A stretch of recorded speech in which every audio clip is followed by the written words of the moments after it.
Welcome to The Chat. This is a podcast from the team at Glasgow City Mission, the first and the granddaddy of the global city mission movement. I'm Charles Maasz, proud to be CEO at this time. This series is intended as a resource and a point of connection for anybody interested in the work that goes on at Glasgow City Mission. I want to speak to people whose passion, vocation, career, faith journey or life aligns with an aspect of the work and the rhythm of what we do. Many will have a faith perspective, some will not. Thank you for taking the time to listen. Please check out our website, our social media platforms. Click like, subscribe to our YouTube channel, and add us to your favorites. Feedback is welcome, but please keep it clean, keep it civil. Thank you. Welcome, Fred Drummond. Fred Drummond is I'm going to say a legend, even though I've just been describing to Fred. My apologies for not having met him in the flesh. And of course, in the flesh is going to be even more imposing, charismatic and charming than he's already been in the last 10 minutes of our chat. So welcome, Fred Drummond. Fred, tell us about yourself, if you wouldn't mind. Tell us what you do, the post you hold, and what a little bit of a potted history of what brought you to the post you're in now, if you wouldn't mind. That'd be great. Okay, morning, Charles. It's really good to chat to you. I'm from Dunfermline. I'm a fifer. My dad died when I was in my early teens. We lived in a housing scheme in Dunfermline. I left school at 16. I went to work in Rosyth Dockyard. And it was while I was an apprentice in Rosyth Dockyard that I became a Christian without ever being in a church before I actually encountered Jesus. So it gives me a particular view of church and the way we do stuff. Mm-hmm. The first church that I was a minister of was in Perth. It was a new union of two churches called St Andrews and St Stephen's, going from the city centre right out through areas called Muirton and North Muirton, which were the two big housing estates going back out towards the city bypass. North Bypass, I was the first minister of the union, and after 5-6 years, I felt that the whole area needed something different, so we became the first growing church, I think, in the Church of Scotland to move under a new thing called New Church Development, where we totally closed down both churches, gave everybody membership certificates, and started again in the middle of the where people lived, in the middle of the estates, with a small group, and planted a church which was called Perth Riverside.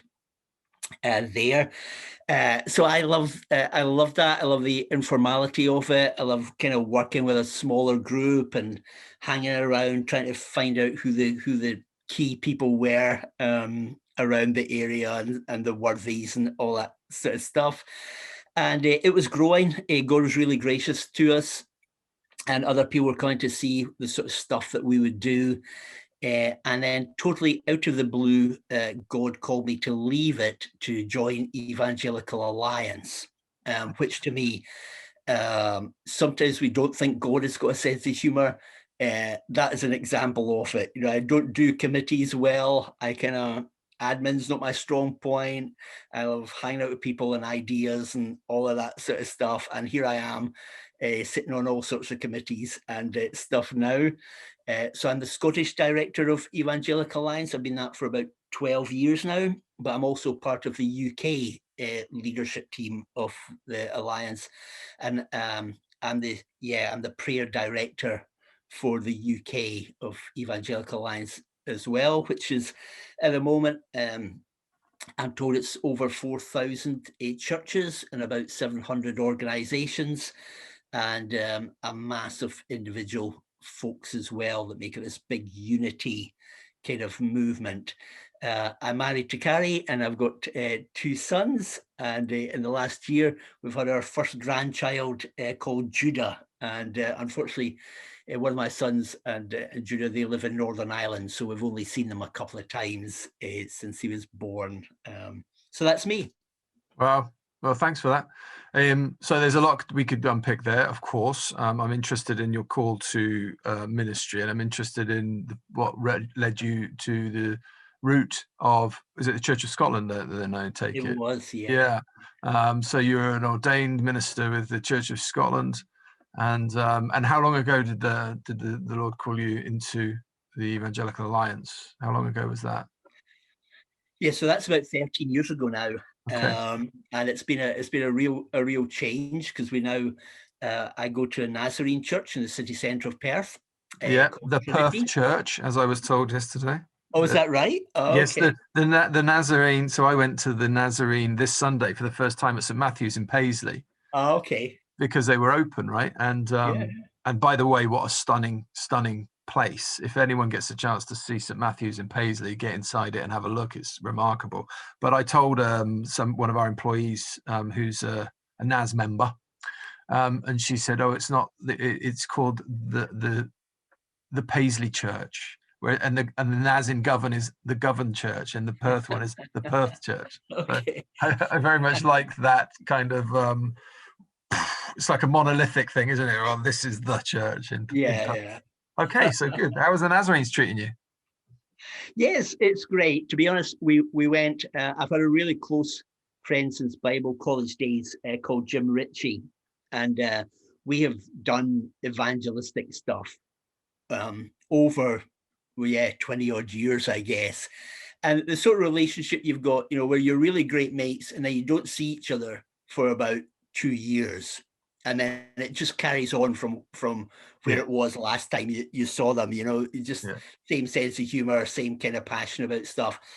And Jim was also in the new charge of the Church of Scotland for a while. We're both at Bible college. We both were not interested in ministry. We both ended up in it, that sort of thing. And he, out of the blue, became pastor of Trinity in Perth about 8 or 9 years ago. And we were kind of looking around for what would be the best fit for us, because I was away lots of Sundays, a church for my wife to go to. And we wanted to join a church that was quite committed to EA. And Jim just joined Trinity, asked us if we would go along, and we weren't really sure at the time. But eventually we ended up there, and it's been fantastic for me. They're great people. Yeah. And it worked so well, because I was able to sit on the leadership team, and when I was there, I commit to speak once a month, do some teaching stuff, but wasn't expected to be at like normal church meetings or stuff like that, because I'm just not around. Yeah. And it was great, but Jim has just gone, I know. and gone to become a sort of European director. Yeah. And Ian Wills, who's at Parkhead, is coming, I think, in December. I haven't seen him because of lockdown and stuff, but I think he's coming in December to lead Trinity. So he's another that I've not met, but I sent him an email yesterday to congratulate him on the sort of culmination of what was a great ministry in Parkhead. Yeah. And to wish him well for this future next passage of time. So yeah, good. It should be. He's done tremendous work here in Glasgow, and I can only imagine that it will continue that. Yeah, I think so. He's a great guy. I'm looking forward to seeing how it all works out. It's an exciting time, in Trinity. I'm not sure whether it was without prophetic insight or whether it's totally started building a new building just before lockdown. Oh. So because so it's a great thing, and people keep telling me churches, are declining, but in Trinity on a Sunday morning, before the lockdown, if you went in early enough, you were standing at the back. We had literally no seats some Sundays. We're absolutely packed. So we built a new building next door, but it's never been used yet. Yeah. So he'll come and there's a new site, and I guess a new season going into with a new leader. So interesting times. What do you think is the it prompts a question from me, because it's something I think about regularly, which is what it is that causes a fellowship or a movement to blossom, or not. Bearing in mind, you mentioned earlier to me you've written a piece called "What Kind of Church," and you would have reflected on what perhaps the gathered body would look like, and in what kind of places and spaces they would find themselves, I'm assuming. And now you find yourself as a part of this movement now in Perth that finds itself growing to the point where packed to the gunnels and you've got to build a new building. And sometimes in a lot of missional thinking is new church is church without walls. It's not about buildings. It's not investing £1 million in a structure. It's about other things, right? So how are you finding this? This is an interesting thing for you, I would imagine. It is. It's the second kind of new build I've been involved in my kind of life, although less involved this time in Trinity. And to be honest, I'm not hugely big on buildings. I think God shows up where he wants to show up. It does. And he's if the Advent and the Incarnation teach us anything, God's not really all that interested in shiny palaces. He's interested in where people want to enthrone him. And so I think the number one key for a church that grows is it Jesus-centered? Do people have a real desire for encounter with him? And so prayer to me is absolutely at the heart of anything I've ever seen grow. There's always some people somewhere have been spending ages just waiting upon God to do something. And the right gift mix, and I think the right atmosphere as to we talk quite often about believing in the priesthood of all believers, but in practice in most churches we believe in the priesthood of all staff. Yeah. And so we have to be encouraging the whole body of Christ to realize who they are and what they carry and what gifts they have and how the body suffers if they're not contributing. And then I think we've got to make that connection between the gathered and the scattered church much clearer in people's minds. That, when we gather to laugh together and to weep together and to meet with God together in that kind of way that connects us with the Trinity and connects us with the whole church globally, but also connects us with one another, so that we can be sent out into the workplaces and into the streets and live as salt and light. And actually we meet God in the gathered, but we also meet God in the scattered. And to me, it's kind of a wave of connectedness with God. And when we get all these things right, and there's obviously this kind of 10% mystery thing, it's a little bit like the Kentucky Fried Chicken kind of recipe. Everybody gets close, but you can't actually do it in a sense. There's this mystery part, and with church, I see churches, some church I look at and I think, if I was a football manager and this is a team, I would not understand why this is not working. Yeah. but it doesn't seem to be growing. And then you look at another one and you think, I'm not quite sure why exactly this is. It's just in the right place at the right time. The Spirit is showing up. Things are happening. Yeah. So I think there are values. That's what I was trying to say. In what kind of church is your church? Could be in a Cafe Nero, or it could be in your house, or it could be in a building. Yeah. But it's the values that your church carries that are important. Yeah, and of course all churches, and there are plenty of Cafe Nero or IKEA cafe churches or house churches who would claim to have the values, to have the right ingredients, and yet sometimes a place just catches fire. It's like winning is a habit. It's almost as if there goes through a passage of time where you can do no wrong.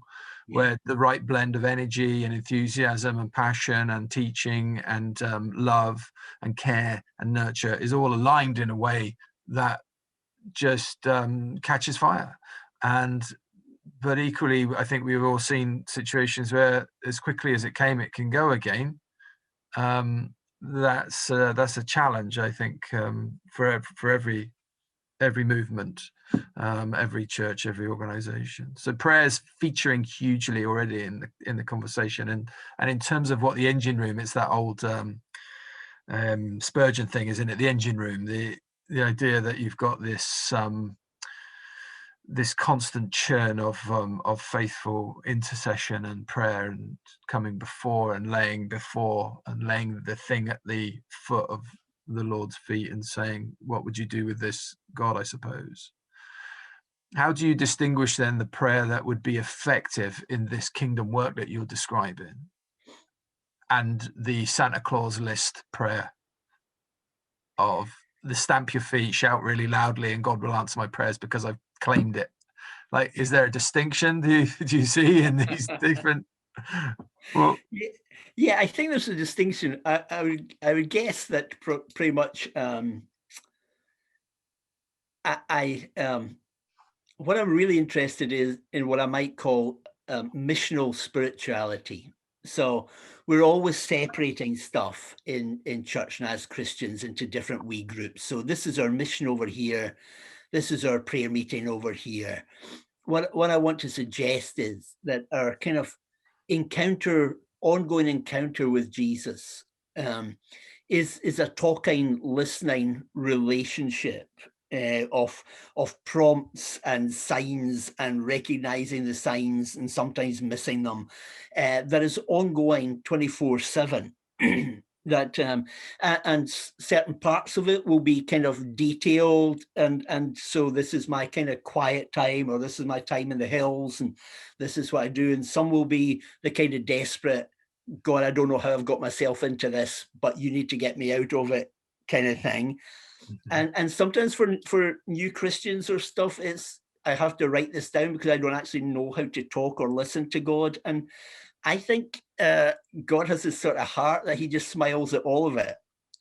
You know, he just likes hanging out and engaging with his people. He's kind of holy and he's great, and yet he draws near and he engages at the levels that we can engage with, and then takes us deeper. So I want to rather see fuzzy lines between how we live and how we pray, probably, and try and challenge the church to think prayer is not the prayer meeting. Prayer is when I'm walking along the street and decide suddenly to think about my neighbors as I'm going. And prayer is when I'm actually saying to somebody, bless you, or I hope that there's favor on your week. Or prayer is listening for the prompt of the Spirit when you're chatting to somebody and you think, oh yeah, I really need to ask about that. Or so it's a constant growing development, and I don't see real excuse me, I don't see real mission growth or real spiritual growth, or unless it's kind of this weaving of prayer and listening and looking and discerning is not all part of it. It's worship, prayer, mission. To me, they're all part of life, and they kind of mess one another up, and they come together and they separate, and sometimes you think you've got it and sometimes you haven't, and you just keep pressing in.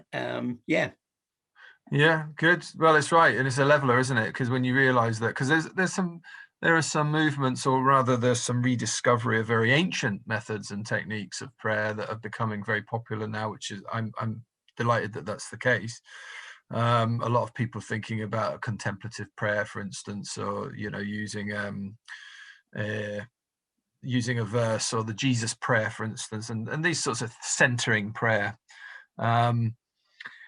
But there is that you've just described, which is when all of life becomes a prayer, when you become self-consciously a channel. Literally, you pray that you're a channel of his peace, and that when you're conscious and very present in your body and present of your union with everything around you and God active in the world, not absent ever, you then can become more of a kind of not an amplifier, but a receptor. You try to become more of a receptor of the little signs, the robin that's following you down the lane, or the smell of the spring when it comes, and that sort of thing. So prayer can take many forms, can't it? But I think people that are new to it are either mystified or baffled by the language sometimes, because people make it out to be this very holy kind of thing, which it is holy, but it's not in an elitist way, is it?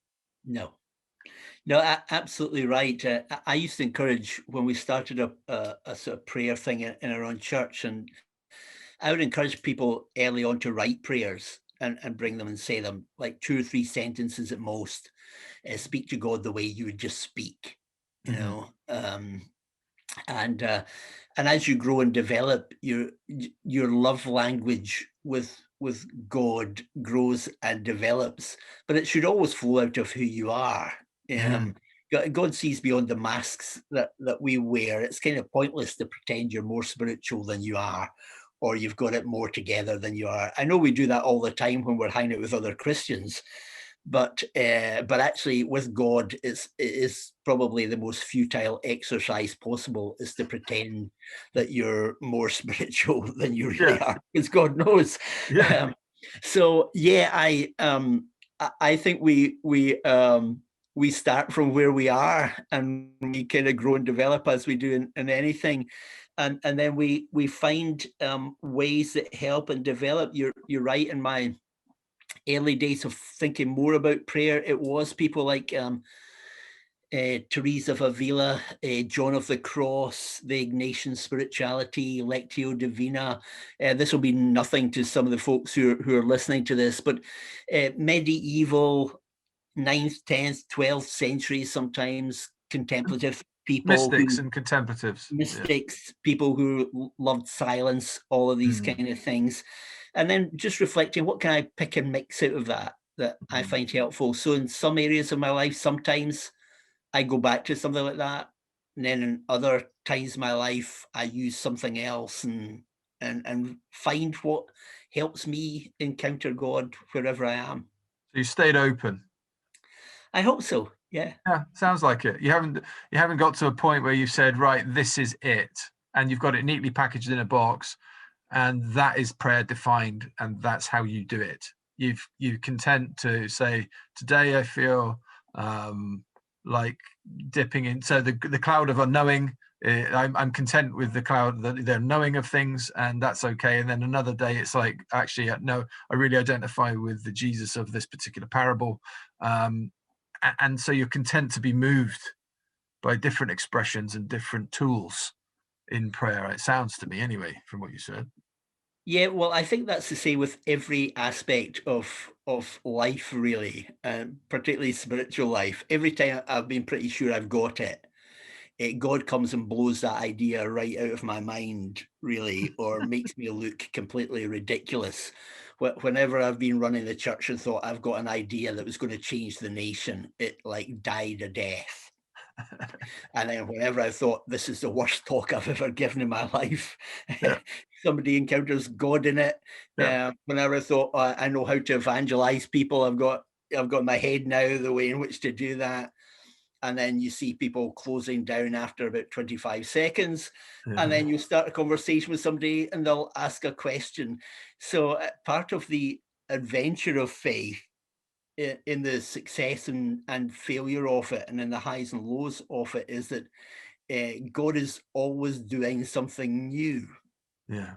And as soon as, in my life anyway, as soon as I think I've pretty much got God in the box, I know how he's going to work, I know how this will work, I've kind of got this all together, God just shows up and blows that apart. And so sometimes leave me scratching my head, and sometimes looking like an absolute total idiot. But that's all right. I would rather that. And plus, I guess I've learned so much from so many different people from different traditions. People, I'm sure, if we were sitting down for a couple of hours over dinner, we wouldn't agree with each other on a whole lot of stuff, and that's okay. And we probably wouldn't want even to share a platform with one another. So, and that's okay. Yeah. But it doesn't mean God can't speak through that person, Right. um, to challenge me or make me think about something, or at least go away and think, so why do I actually believe that? I Yeah. don't like always just having what I already believe confirmed by just hanging out with people who already believe what I believe. I like to Yeah. engage with people who want to make me think, even if at the end of the day I still believe what I believe. Yeah. uh, I want people who think differently. I've always liked that, and that's been a great blessing to me, 'cause I've learned from people from so many different traditions and ideas. Yeah, good. I'm talking to a guy called Darnell, who's just finished. He was with the NAS, I think, for a short time. He's from the USA near Chicago, and he'd been in Scotland for 16 or 17 years. A wonderful guy. We're on the board of the Haven Rehabilitation Centre outside Kilmacombe together. And I was just talking to him because he's now back in the States, about 2.5 hours south of Chicago. And I'm going to record one of these conversations with him next week. And one of the things he's been reflecting on is the different perspectives on. So he's walked into the hothouse of American politics and the aftermath of the election. And for anyone listening, we're talking in now at the 1st of December 2020. So I mean, who knows when someone might listen to this, but 1st of December 2020 today. And he's saying, I've got a blend of people who I know are staunch in their respective camps, but they're not aligned politically. And I said, but surely that's great. He said, it is great. He said, but what I need to do now is to create shared paths for conversation. Because what you don't want is a purely Republican church where everybody reflects everybody else back at each other. And you have the echo chamber effect that happens on social media. It's been happening in churches, I think, for years. You've got the churches in Glasgow where it's all very young and cool and studenty and lovely, and the young, attractive people have got young, attractive children, and that attracts other young, attractive couples. But you end up with this inauthentic community that doesn't have the breadth of a wealthy guy, the smelly guy, the widow and the orphan, and the all that comes in between politically, economically. And you need that breadth, don't you? To stay true to the fullness of what the body is intended to be. It is. Yeah, absolutely. I totally agree with that. And church to me it's a miracle of grace, or should be, where when you look at it, you think only something supernatural could have brought these people together, and loving one another, and wanting the favor of God on each other's lives. Only, that couldn't be manufactured. This is not a kind of Cheers Friends kind of moment thing. That this is something deeper going on. And sometimes I guess when we're trying to plant churches, we have particular people groups in mind, or we're going into an area and we know how to do that. And I totally get that. But I urge people to try and think of both the global church. We're part of something bigger than just the local church. I know that the local church is the hope of the community and the hope of the nation and so on, but the local church also belongs as part of the global church. Yeah. So, I think we need to constantly bear that in mind. Where is the church growing fastest? And why? Why is parts of the body at the moment more persecuted and suffering than it's ever been before? How does that impact us as a local community of faith? And how are we reflecting Jesus as a group of people, so that we're never close to anybody? And remembering, I think that church is not the place of perfect people. It's the place of messed up saved people. Yeah. So we don't always get it right, and each individual part of it doesn't always get it right. But how do we live in the tension of we're not a perfect people? Yeah, I agreed.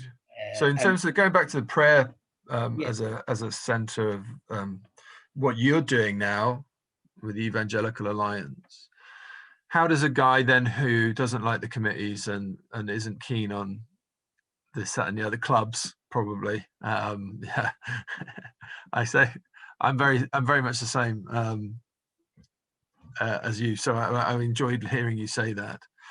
But in terms of your prayer ministry then, and your role within the Evangelical Alliance with respect to prayer, how's that working for you in terms of like getting the material out there, sharing it? How does that actually happen? I'm guessing you use different platforms. What are you doing to get the prayer out to the people? So I've probably been doing the prayer role maybe about 4 years, I would guess, something like that. So my main still role in my own heart is to see the church in Scotland being everything God has called it to be, in terms of salvation, justice, mercy, the wholeness, fullness of the gospel, bringing shalom, transformation to every part of our nation. That's why, if you like, I get up in the morning and believe in that only Jesus can do that.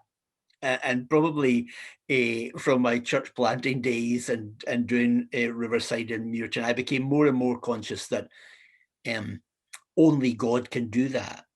You know, more than just a theological truism, but actually a reality that the resources that I had or the church had was not going to change people's lives much in terms of the money we could throw at it, or we couldn't do social work better than the social work department. We couldn't do, but actually, if God was to show up, Yeah. then transformation could happen in ways that nobody else could actually make it happen. Yeah.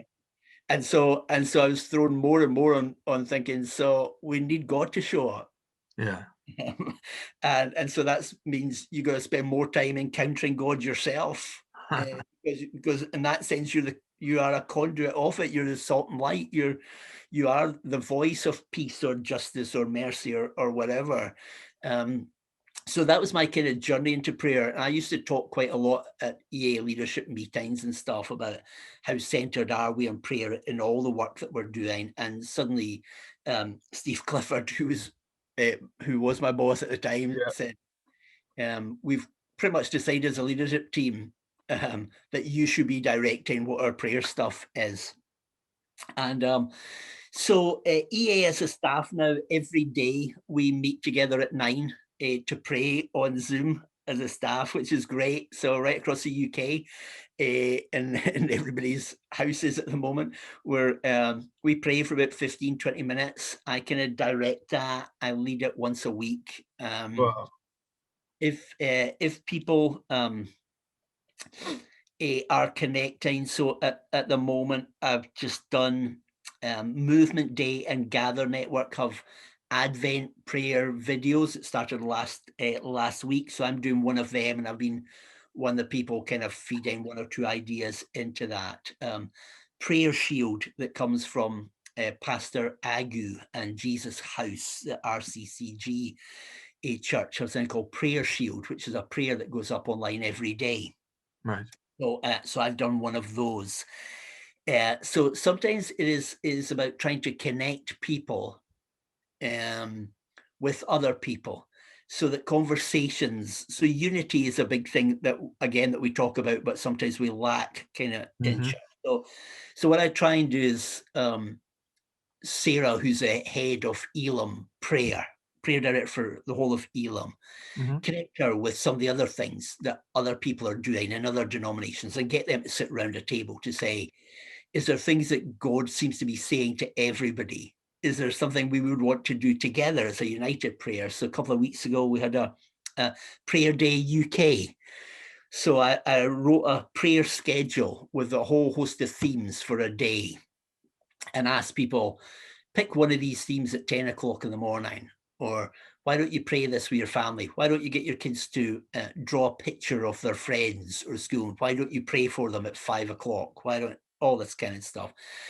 And a mass of churches used the schedule, and it became UK Prayer Day, because it was focused very much on the UK.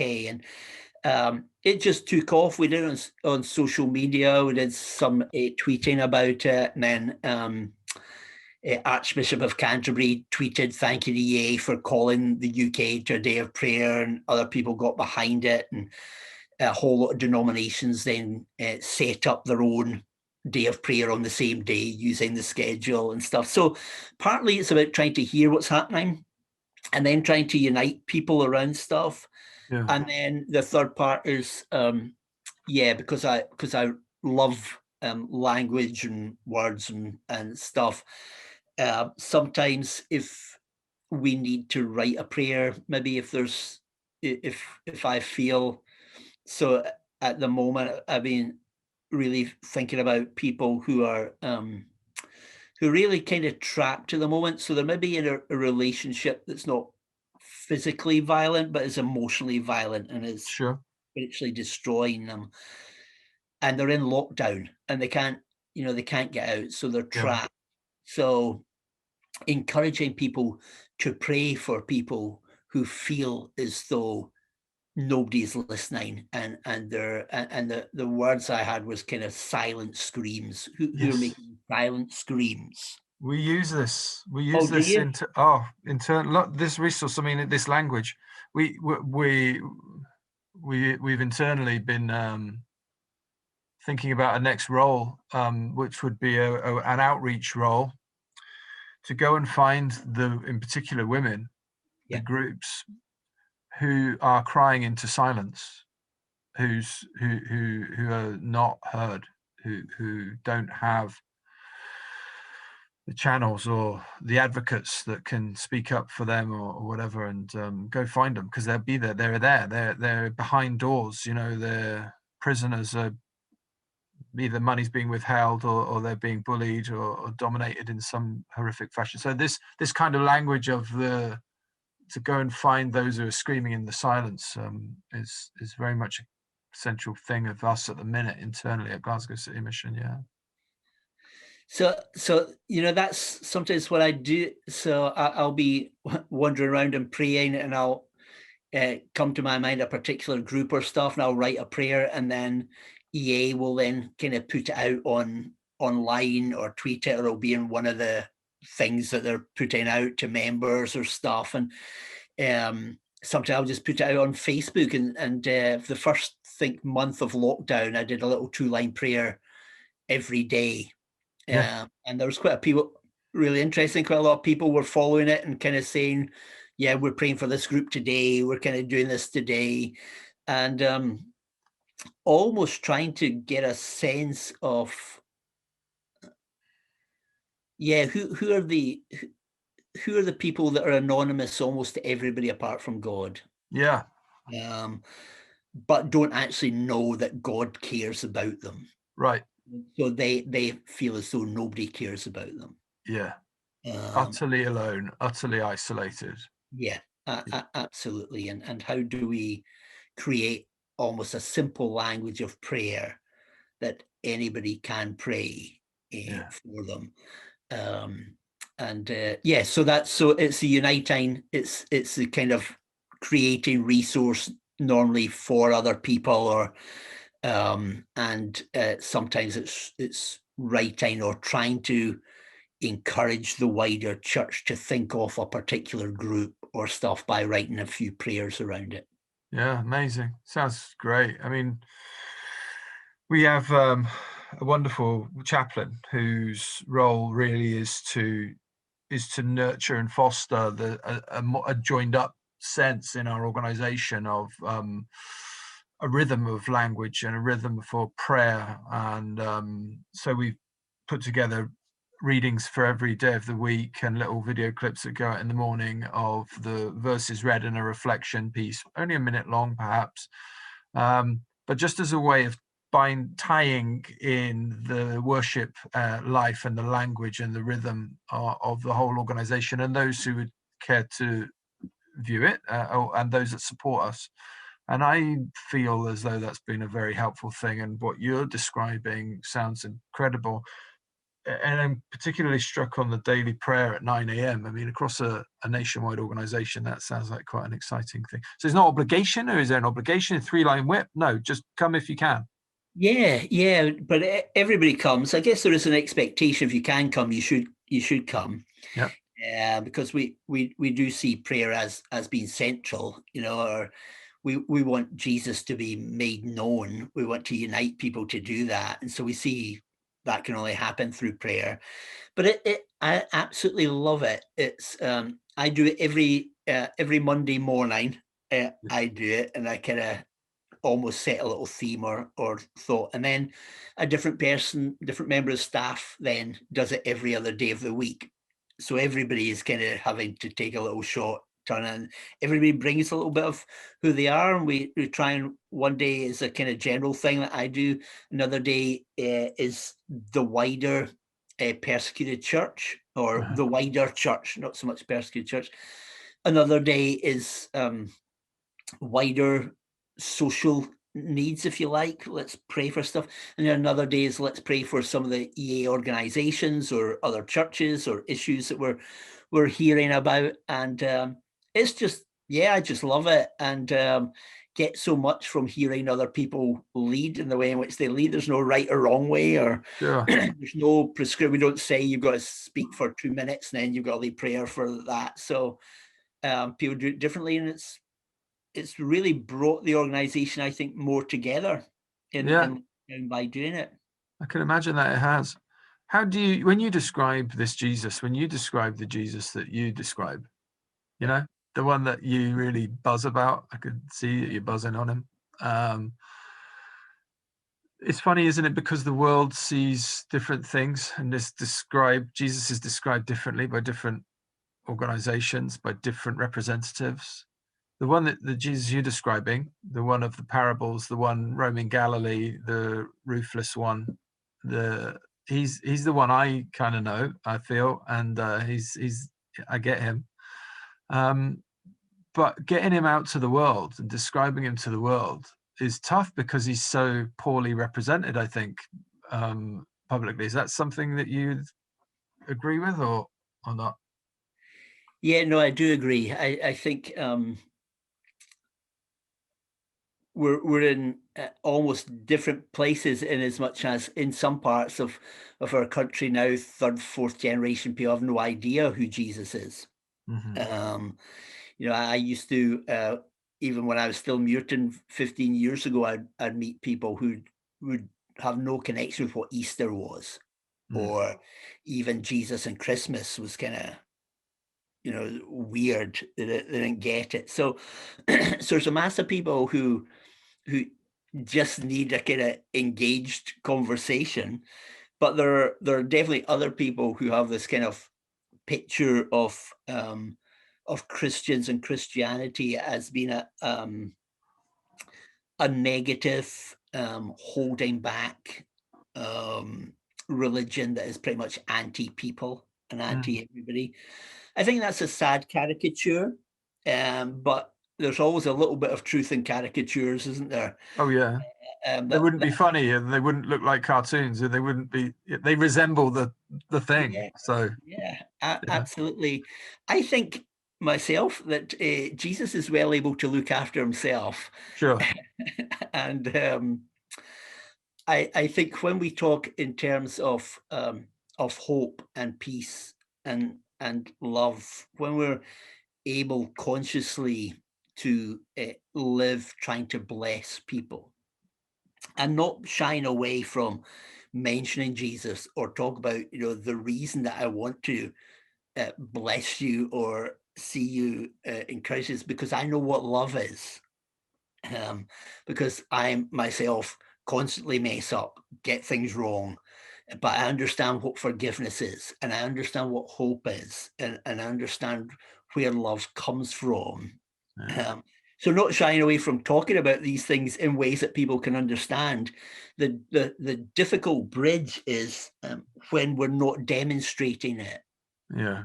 So to talk without life that backs it up is easy then to knock aside, isn't it? So trying the best we can, recognizing we're not perfect, but actually trying to allow Christ to work through us. Yeah. Is a demonstration. I'm not a kind of Francis of Assisi thing, if you've got to use words. Kind of thing. I think, use words. Yeah. People, why Christmas is about Jesus. Tell them about a God who actually comes down and meets with like shepherds. I mean, nobody wants to meet with shepherds. They're kind of smelly, untrustworthy, all that sort of stuff in that culture. but this is a God who hangs out there. Yeah. And I have a sense that we just need to uncomplicate the story and tell the story creatively and honestly, and share it with people. I think there's a whole lot of people who have never really heard it, not the true Christian story as it is now. I want to bring together a few threads then from what you've just said. Okay. If I'm able to, and I don't know if I will, but earlier you said you've got a passion for seeing the church in Scotland be the thing it's meant to be, right? Yeah. And then we've talked about the fact that really, if a church is going to grow, firstly, yes, it needs prayer and it needs concerted prayer, but it also needs a level of authenticity so that when the words are spoken, they're backed up by a demonstrative love that looks and resembles something like the Jesus you're describing, right? So we go back to then the church being the church that is meant to be in Scotland. And then we look at something like, so I'm speaking to you from the perspective of Glasgow City Mission, which is an awful phrase, but it's a parachurch organization, right? So in the ideal context of the church being fully the thing that is described, there would be no parachurch organizations because the church is doing the thing. Do you know what I mean? It doesn't need to outsource working with the difficult, truculent, sweary, smelly, addicted and prostituting folks, because that's business is being taken care of by the local churches, right? But that's not where we find ourselves today. But I want to say that the people that we serve at Glasgow City Mission, and this I hope you will like, they know they're being loved authentically. They know that they've met with some special folks when they come and meet with Glasgow City Mission folks. And I think that's why it works. That's why it's still around after nearly 200 years, you know. So big up to Glasgow City Mission right there, unashamedly. Absolutely. But I'm kind of delighted to be in a job that allows me to boast of the favor and the glory and the grace that we've been bestowed upon. So in terms of the church and its idealism, the theological ideal, the missional ideal, you know, the Christological ideal, the ideal of who the body is, who the bride is, and how the local church currently in its contemporary form resembles any of all of that. That's an interesting isn't it? It definitely is. I'm always reasonably reluctant to talk down the church because Jesus loves it. Yeah, no, it does. But there's no doubt we totally get things wrong. I don't have a big problem with parachurch in as much as, paraclete is just the Holy Spirit. So parachurch is the alongside bit of the church. Right. But I do see organizations like Glasgow City Mission, even Evangelical Alliance itself and stuff, is a form of the church, because it's where two or three are gathered together. Amen. And Christ is in the midst of it. Exactly so right. the bit that I don't like in terms of this sort of para-church, when we use that, is almost, so this is the church over here, and here's this other bit that's not the church. Yes, agreed. And I would say, no. Biblically, this is the church. This is just the church in action. Yeah. In this particular thing. Yeah. There are people who are carrying the Spirit of God. They're connected to Christ. They're connected to one another. They're following the call of God into these places. They may not be a local expression of the church. Yes. But they are the church. Yes. Amen. So I'm glad you've said that, because I don't like the phrase or the term parachurch. Yeah. It's where two or more are gathered. It is the priesthood of all believers. And when you participate in the work of EA or of the Glasgow City Mission, you're embarked on a ministry. you're engaging in ministry, and you are ministers of the gospel of peace, and that is the priesthood of all believers.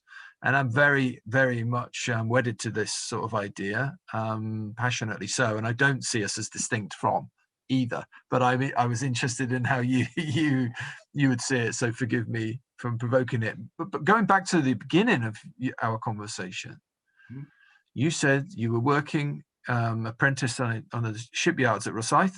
Yep. And you'd never been in a church before, and so your experience of salvific God is independent of the church, almost. But for whoever spoke to you, I suppose, and ministered to you the word. Does that then give you an interesting take and an angle on how salvation is brought and comes alongside people? It's not dependent on this monolith, this thing? Yes, I think it does on a whole host of things, Charles. Because I can still remember my experience of going to church at first, having met with Jesus and actually started reading some of an old Bible, and then showing up at church and trying to make sense of what I was seeing in the light of what I had experienced. I think helps me view in my writing a little bit of these sorts of questions about why church does what it does and why it doesn't explain it to people, and how encultured a church so often is. And so it's difficult for people to get a handle on it sometimes. So it's given me that. But it's also given me, absolutely, that the Spirit takes the word in all sorts of ways, and I guess that's an area of hope for us all, isn't it? That God reaches into hearts in miraculous ways that are not program led by a local expression of church. God just hovers over the earth and touches the hearts of people and redirects them to the cross and enables them to encounter Jesus, and all of it is of God. Yeah. And for me, I was trying to hang out, hide away on a back shift in a little house away from anybody to get a couple hours sleep when I should have been helping refit something. And somebody had left the book Run Baby Run, Nicky Cruz book, lying there on the table.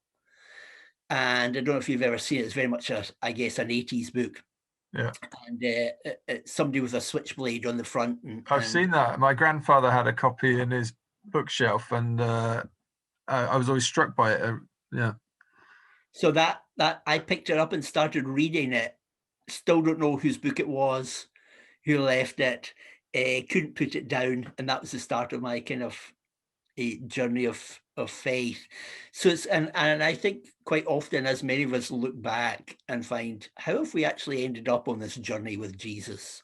There'll be so many incidents that at the time we thought were unrelated of what somebody had said, or somebody who's been praying for us, an old relation or something that we thought nothing of, or we've been to something and we've seen something and we haven't quite put it together, and then suddenly, in the amazing grace of God, it all comes together in a moment, or in a dawning realization of things. And sometimes the local church plays a big part, and sometimes these early steps in that sense of being in a church or being to a service doesn't play any part at all. It's kind of individuals, and that to me is why everybody's story is a wonderful story, because it's a story of God breaking through people's lives. I love it. I say in sermons regularly in the past, God does what God wants, when he wants, how he wants, with whom he wants. And it isn't down to your or our rules, structures, or presuppositions. He's free. He does what he wants, and with the most surprising people in the most surprising instances. Absolutely. Which is joyous and wonderful. And actually, if you can just grip that and allow your heart to be at ease with that, it's very freeing as well, because you realize actually the whole world is, God's not at rest. God is not passive. He's not taking a day off here and there. He's in and amongst it all, and just waiting for us to dial in. It's supremely exciting. Oh, I so believe that there is nobody so far off that God can't draw near to them, and nobody so broken that God can't heal them, or Yeah, so lost that God can't find them. yeah, Sometimes the church can't, but God always can. yeah. Agreed. Yeah, amazing. So let's just quickly touch on, because we've already been gassing for a bit, and time kicks on. But you produced this year, I think, a piece of work on Lament.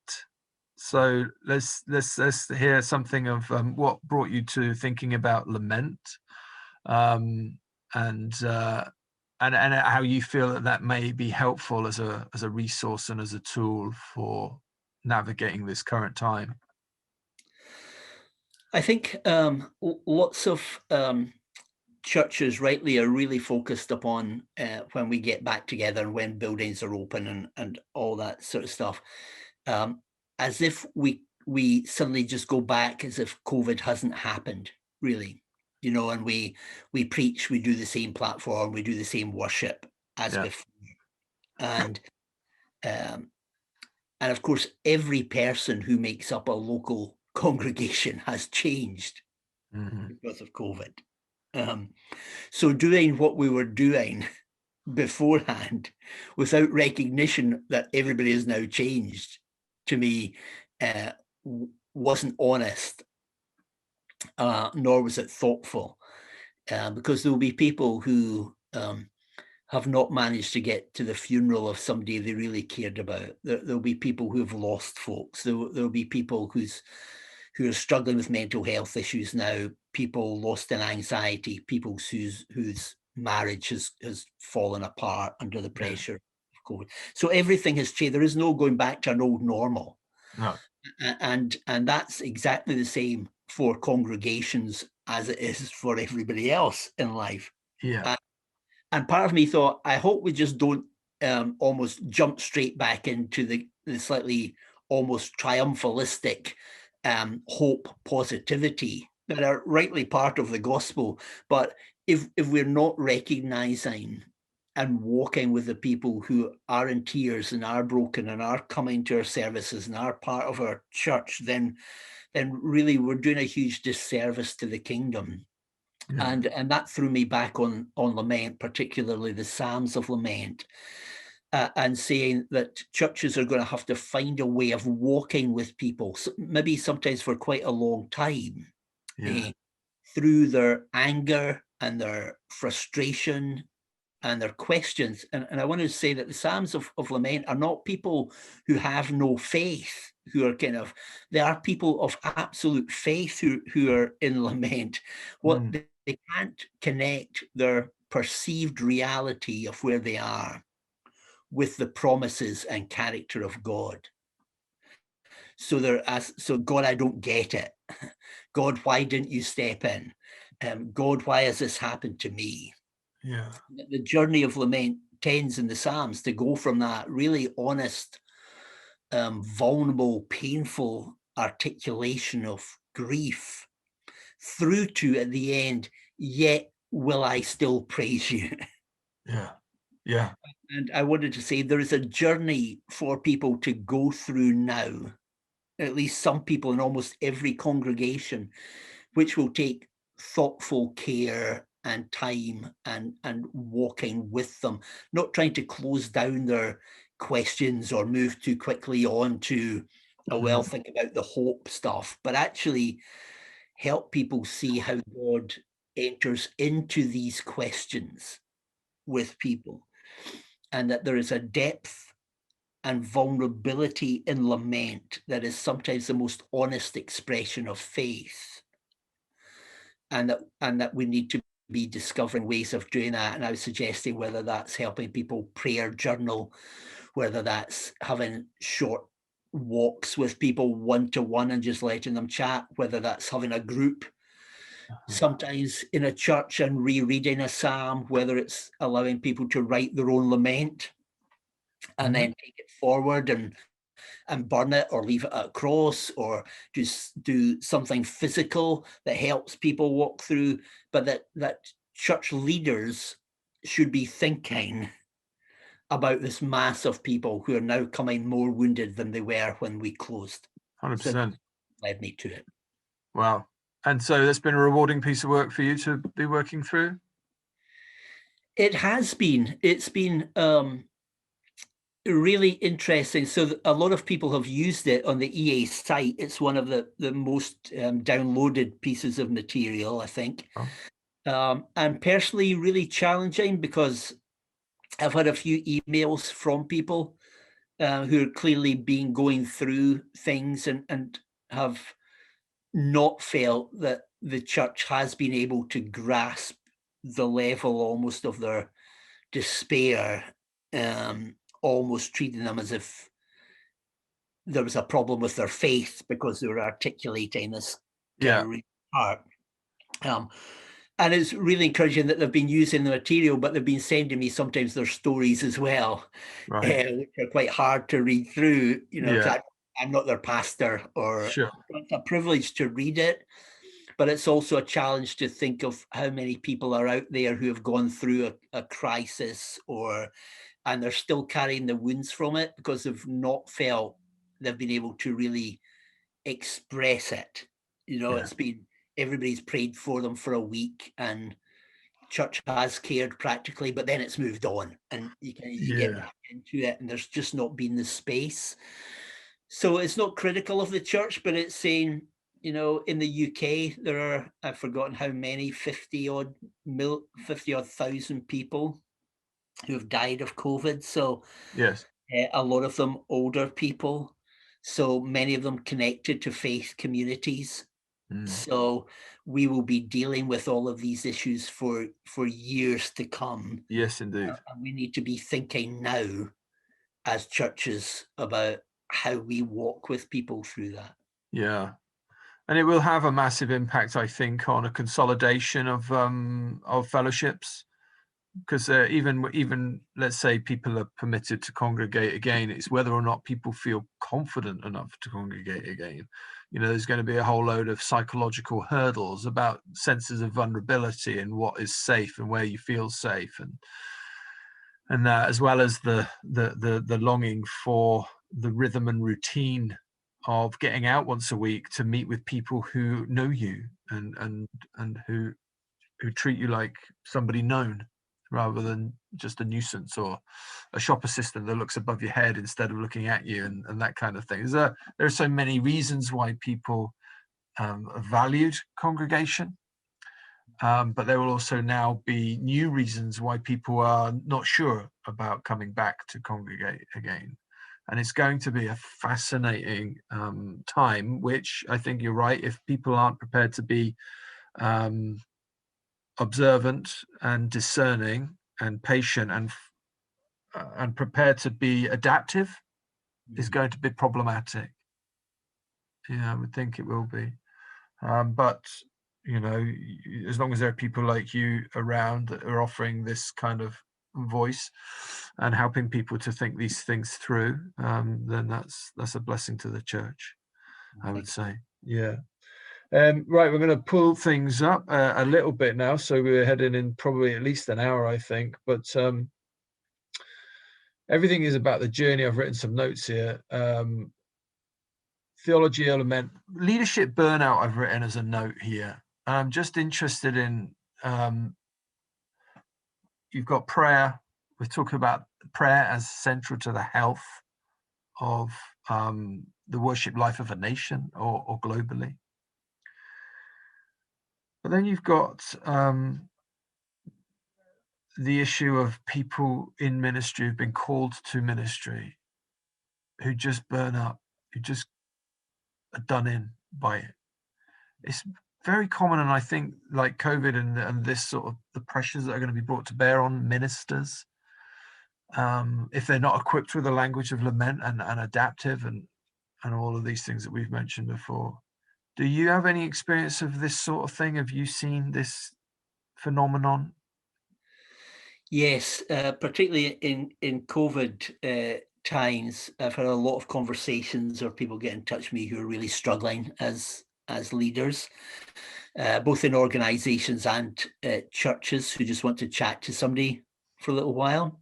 And I think it's understandable for two or three reasons. I think one, if your primary gifting as a leader is pastoral, which is quite a high number in the UK, then it's been very, very difficult for you chatting to people. Somebody recently, a leader, broke down in tears chatting, just saying, having to do talk people through a funeral on the phone. Yeah.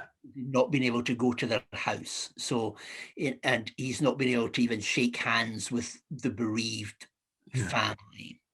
He's almost been the mouthpiece sometimes to tell other people that they're not able to go to the funeral. Not to be able to turn up when you know somebody's seriously ill. This is in the early days of lockdown. Yeah. And stay and pray with people for a while. It's like all of these things making some pastors feel as though they're almost redundant. You know, they're kind of their primary role, what they're passionate about, has been taken away from them. Yeah. And they wonder what's the reason for their existence in church, almost. Which then forces you into questions about yourself and your identity and where you find your value and I am what I do kind of idea.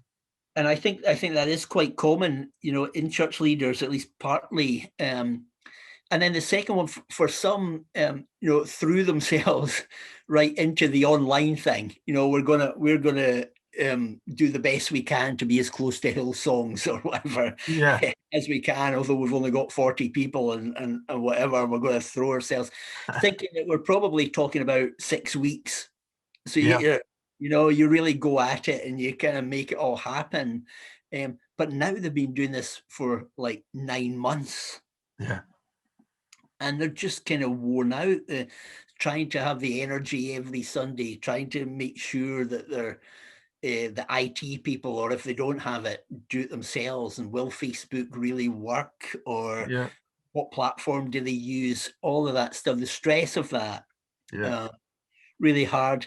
And thirdly, the future. What I talk about quite often is the sort of liminal time. It's that kind of threshold time where you've left what was, but you don't know what is going to be. And you're having to think differently to when you knew what it was. And quite a lot of leaders have never had to do that before. So having to plot a way through uncharted territory. When so much of church in some ways has been settled and certain in terms of times and retreat and routine and board, and when you meet people and who your leadership group is and all these kind of things, and suddenly you're looking 6 months from now and you don't know what finance will look like, you don't know what people are going to be around, you don't know if they're going to be staff, you don't know what the issues are going to be. Anyway, so that mix of all three at the one time, as well as people's own personal anxieties and family who've been ill and stuff. A precarious time. So a lot of leaders tired, kind of worn out and uncertain. It's a time when you, so framing it like that, and I completely agree. That's what I see, what you've described. You can see how I believe we are facing, and we will emerge into a wholly new Christian landscape. Some will emerge with fellowships strengthened, and some will emerge with fellowships disbanded. And there will be leaders who wonder what next, and there'll be others who are busier than they've ever been before.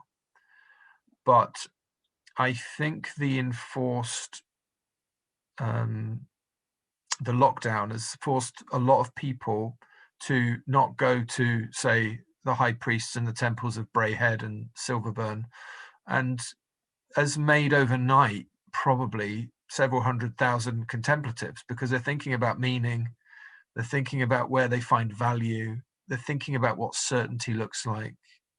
They're actually, I think, probably literally the fields are white unto harvest. I think we're going to emerge with, yes, a changed Christian landscape in terms of what we had grown accustomed to, changed, but perhaps necessarily changed. And this has just been a shortcut to the inevitable, which was that we had to adapt. We weren't adapting quick enough, and this has forced many of our hands. But I see it to be an extremely potentially fruitful and spiritually rich time as we emerge. So I'm going to try and put a positive spin on it. Does that sound unrealistic to you as I say that? No, I totally agree. I think it's very hard to map what the landscape is going to look like. It will definitely be changed. I definitely agree that that there's a whole mass of people who have no connection with Christianity and probably don't know the Christian story well, but are now in a totally different state of mind than they were before COVID. Yeah. And I think that the secularist, consumerist narrative, and I know we don't have time really for this, hasn't had anything to say No. Into this, except, well, science will eventually get us out of it. But in terms of hope for people, or there has been nothing. Yeah. So I think there are going to be lots and lots of people with questions to engage with. Yeah. And the challenge for us will be, are we ready in honest, humble, loving relationship, be able to walk with these people and answer some of the questions and connect them with the one who gives them the answers? So that sounds to me like Fred's deep challenge to the church that is emerging out of lockdown and COVID. That's the challenge, isn't it, to us all as a community of faith? Yeah, I think it is. How we connect with people, how we live and love Jesus, and how we're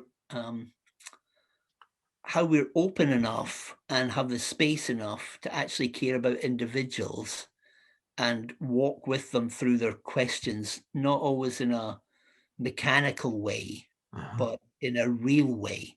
Yeah.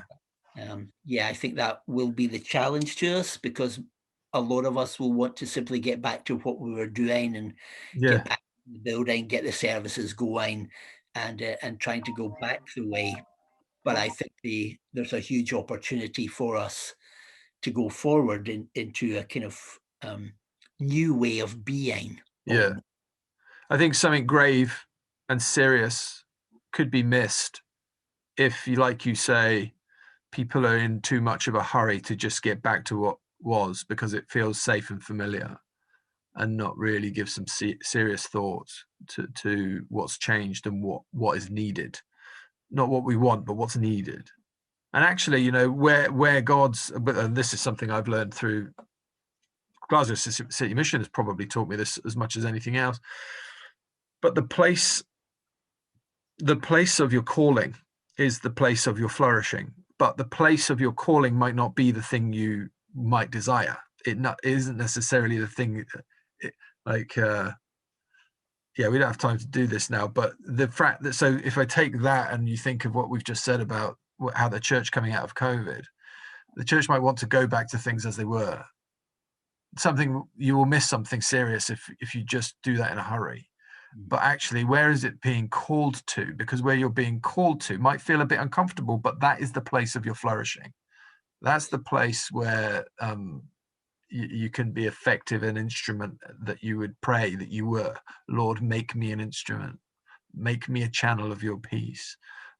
If you're honest about that prayer, then you have to be prepared to be moved into the thin space, as in the narrow way, which maybe feel treacherous, but as you find your footing, that's the place of flourishing. And that's a deep challenge, isn't it, to us all, to be prepared. Yeah, I think that's great. Yeah, I totally agree. Yeah. Well, Fred, do you like walking? I don't know why I'm asking you that, but do you walk at all?